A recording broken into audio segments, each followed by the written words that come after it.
This is Darkest Dungeon 2. It's a Lovecraftian roguelike and a sequel to the cult classic Darkest Dungeon. A full version was recently released, so I decided to revisit it with fresh eyes. If you're new to the channel, please consider subscribing. Each sub goes a long way. Darkest Dungeon 2 is about failure. It shed some of its focus on Cthulhu and cosmic horror and really zoomed in on the human condition and our relationship with failing. It's a metaphor, just like the first game, although this time round it's a bit more in your face about it. But I'm getting ahead of myself. Let's start with the most notable differences. Darkest Dungeon 1 was made by a small team with a small budget, and the art style, although very thematic, reflects that. It served its purpose of highlighting the horrors that you encounter, but yeah, looking back on it, it's a little bit dated. And everyone has chibi heads as well. Darkest Dungeon 2 doesn't entirely throw away its 2D legacy with its environments, but yeah, Dismas and the gang are now 3D. And so are the new cast of horrors that you encounter, and my oh my are they horrific. The transition to 3D is handled well overall. Darkest Dungeon 1 had a really dark and gloomy aesthetic, and that hasn't been lost in the sequel. Speaking about the environments, where in the first game you pace left to right in an endless maze of dungeons, in the second you're going 120 down the highway to hell. Of all the characters, the horse-drawn wagon made it into the sequel. While the road to redemption was very metaphorical in the first game, in Darkest Dungeon 2, you're literally on a road and redemption is what you put into Google Maps. The feeling of claustrophobia is somewhat maintained as you make your way through the themed areas of the Burning City, the Overgrown Frontline, the Stinky Fields, the Stinky Tunnels, or Innsmouth. They relate back to the original dungeons of the first game partly, with a few exceptions and changes. I loved the tangle and the sprawl, but the others didn't really captivate the same vibe as the first game's dungeons did. It's kind of hard to feel trapped when you're out in a field or on a pier. I'll give credit where credit is due though, these locations are much more thematic. They are just so full of terror. It's great. I think the sprawl's aesthetic is particularly powerful, as it represents not just the destruction of humanity, but of language too. Oh, and I thought this was a really great touch to the end of each region. You're confronted with the mountain, leering over you, reminding you that something terrible awaits. The core gameplay is somehow both still very much the same, but also very different than the first game. Darkest Dungeon 2 has shed some of its management features and become more of a pure roguelike. Although I'm not sure this was the right choice. I really miss the economy of the first game. Whereas in the second game, I think they tried to get rid of it, but then added it back at the last moment. You're still upgrading the hamlet, but it just feels so detached. In Darkest Dungeon 1, this is where you lived and trained, and each upgrade felt important and useful. In the second game, it's just some ethereal place that you reconstruct with candles. The upgrades for the characters in particular feel a bit meaningless. Like 5% mortality resistance? That's cool, I guess. Unlocking the new hero paths was probably the only thing I really wanted to get to, and the rest felt like filler. You also use the candles to unlock items to use in the playthroughs, or rather you unlock the ability to find them, which I guess is a cool mechanic. The combat is still much the same, in that you go from room to room fighting things. You just take an Uber between each one now.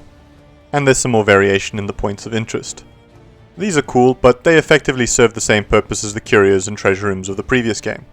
Even the Shambler made it through. They really maintained that razor's edge feeling in combat, and the feeling of vulnerability that comes with it. Part of what makes Darkest Dungeon great is that you're never really more than one crit away from losing a character, and they've really maintained that in the second game. The devs also took a really big reapproach to some of the balancing.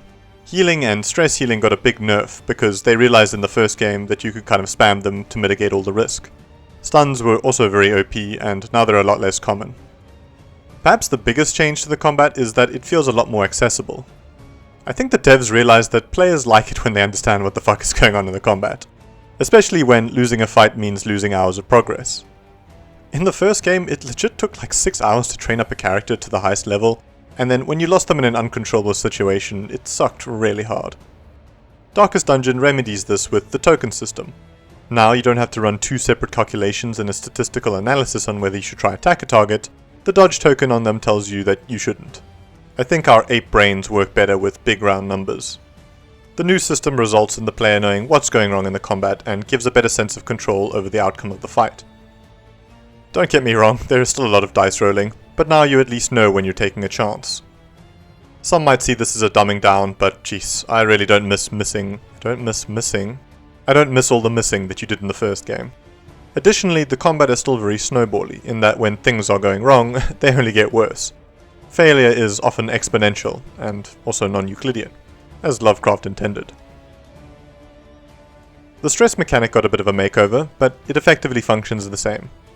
Because there's now more of an emphasis on the characters and their relationships with each other, stress doesn't cause unique breakdowns anymore, it causes meltdowns. For some reason this causes the other characters not to like them as much, and also drops their health down really low. If their relationship bars get too low, they can develop negative relationships with each other.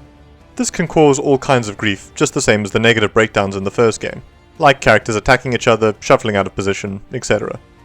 Naturally over time, and by the use of supporting abilities, the characters build up positive relationships with each other. This translates to them buffing each other and helping out in other ways. Like I said, this is effectively the same system, just modified to emphasize that Darkest Dungeon 2 is about the characters. Speaking of which, you now also get to explore the backstories of the motley crew that is the cast of Darkest Dungeon. Even though there really wasn't much there, I think they saw the interest people had in the relationships of the characters, like between Dismas and Reynold. And so for the second game, they just rolled with it. You now visit shrines and unlock character abilities and chunks of their backstory via a little minigame. These range from okay to really silly.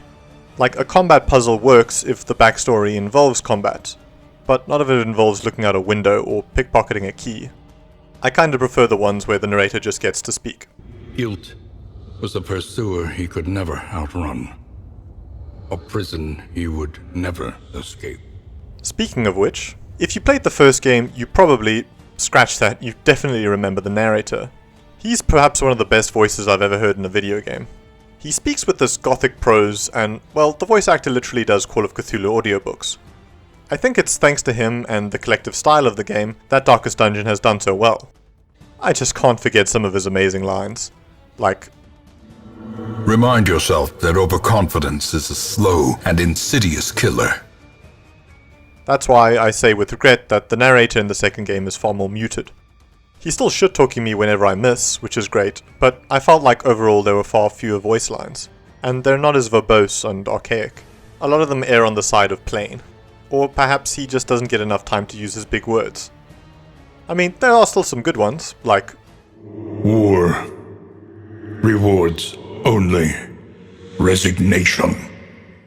Comparing the stories and themes of the first two games is probably where the biggest discrepancies lie. In the first game, you were answering the letter to undo what the ancestor had done in the pursuit of the unknown, including his attempts to unlock an apocalyptic Pandora's box after some serious sinning. And you end up saving the world.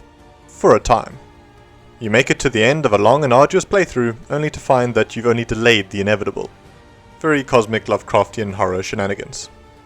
The second game has a few things going on that kind of intertwine. The world is ending, and it's very noticeable.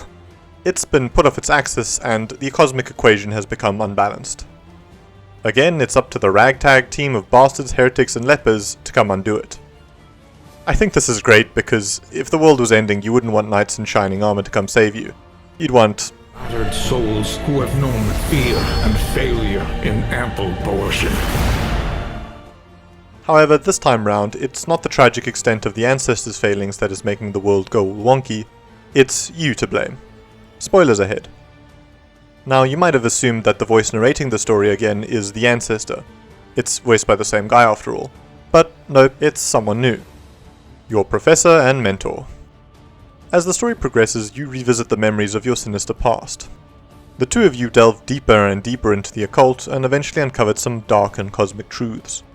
You even meet up with the actual ancestor from the first game, briefly, and learn about a ritual that can help you ascend to godhood.